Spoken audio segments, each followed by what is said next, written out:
Hey guys, today I'm going to show you how to install the Westin Ultimate LED Bull Bar on this 2016 Toyota Tacoma. Let's go ahead and get started.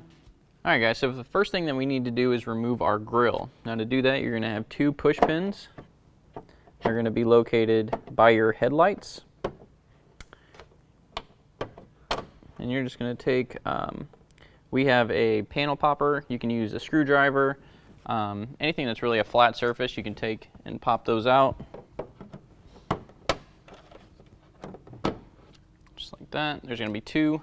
We also need to remove these two Phillips head screws.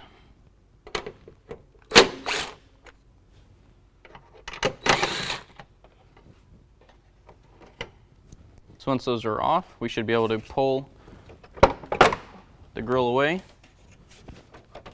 Then we're just going to set that to the side.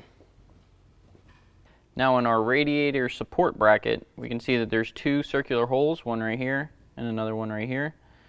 Your kit is going to come with two bolt plates, and we're going to go behind that bracket and feed the bolt through. We're going to do that on both sides.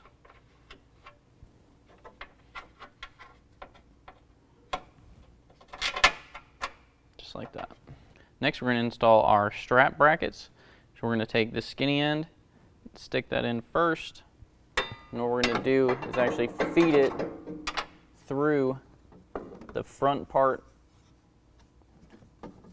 of the bumper, just like that. And then it's going to go right over our bolt plate. And then we're going to put a washer, lock washer, and a nut on the end. We're just going to leave that loose for right now, and we're going to do that on both sides. Okay guys, so as you can see, we don't have a valence on this truck, but the next step that you need to do for the guys that do have one out there is you have two options. You can either remove it completely like we have, or you can cut out holes where our mounting brackets need to go. But since we don't have a valence, we're just going to go ahead and move on to the next step. Alright guys, so we're on the passenger side right underneath the bumper, and our crash bar bolt right here needs to be removed, and there's going to be an 11/16.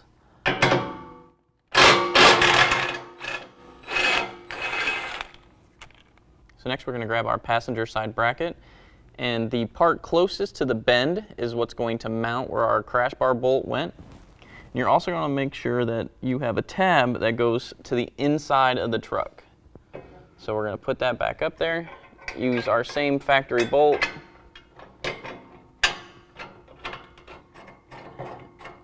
And we're just going to leave that loose for right now, and we're going to do that on both sides.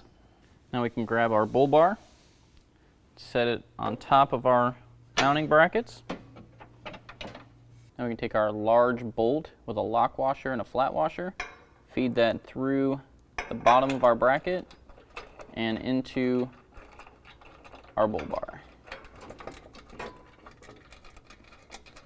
We're just going to leave that loose for right now, and we're going to do that on both sides. So now we're going to line up our bolts that are in our radiator bracket with our bull bar. And we're going to use our black button head bolt with a lock washer and a washer. We're just going to loosely install that. We're going to do that on both sides. Now with all of our bolts loosely installed, we can align the bull bar from side to side and then tighten everything down. We can use an 11/16 to tighten down our brackets to our radiator mount.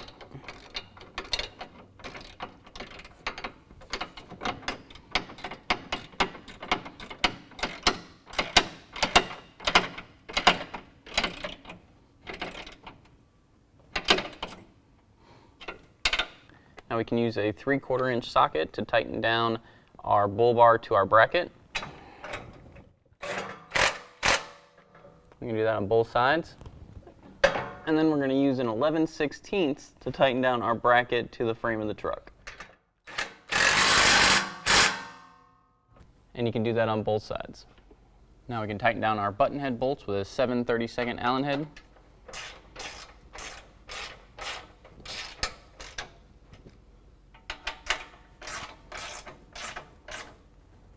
Next we're going to use our small bolt and washer and go up through our bottom bracket and through our chrome grate piece on the front. And then we're going to put a washer, a lock washer, and a nut on the other side of that bolt. And then we can go ahead and tighten this down with a 7/16 socket and wrench.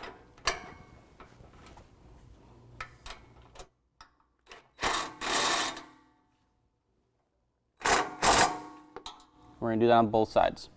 So now we can put the grill back on, same way we took it off. Make sure you line up your locating pins. And it should just push right on. And the last thing we need to do is reinstall our grill hardware. Our push pins. Remember, go to the outside. Our Phillips head screws go in the middle.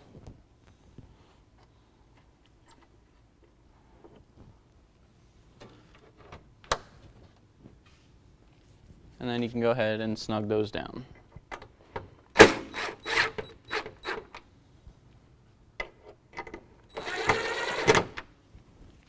Alright guys, the last thing you need to do is plug in your wiring harness, run it to the battery, and then run it inside the cab wherever you want. But that's going to complete the installation. If you have any questions, give us a call or visit us online. Thanks.